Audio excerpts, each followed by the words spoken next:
ಮಗು ಹುಟ್ಟಿದ ತಕ್ಷಣ ಇಲ್ಲಿ ಮುಟ್ಟಿ ನೋಡ್ತಾರೆ, ಅದು ಮೆತ್ತು ಇತ್ತು ಅಂತಂದರೆ ಇನ್ನೂ ಬಲ್ತಿಲ್ಲ ಅಂತಾರೆ ಈ ಬುರ್ಡೆ. ಅಲ್ಲಿ ಹೊಡೆದಿತ್ತು ನನಗೆ. ಶೈಲೇಂದ್ರ ಬಾಬು ಸರ್ ಹೇಳಿದ್ದೇನು ಅಂತಂದರೆ, Ravi time has come to go for audio release.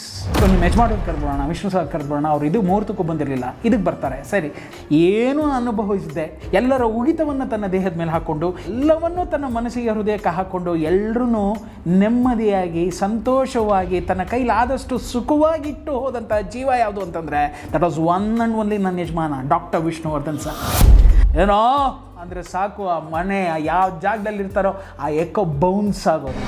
ಏನೋ ಶ್ರೀವತ್ಸ ಅಂತ ಇದ್ದಿದ್ದು ಆ ಜೀವ ಮುಗಿಸಿದ್ರ ಬಂದ್ಬಿಟ್ಟಿತ್ತು.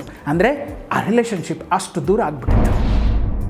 ಶನಿ ಮೆಟ್ಕೊಂಡಿತ್ತು ಅಂತ ಕಾಣುತ್ತೆ, ನನ್ನ ಹಣೆ ಬರೋಕ್ಕೆ ಲತ್ತೆ ಹೊಡೆದಿದ್ದು ಅಂತ ಕಾಣುತ್ತೆ. ನಾನು ಅವತ್ತು ಬಿಡಲೇಬಾರ್ದಾಯಿತು, 4 ಬಾಗಿಲು ನಾನು ತೆಗಿಲೇಬಾರ್ದಾಗಿತ್ತು.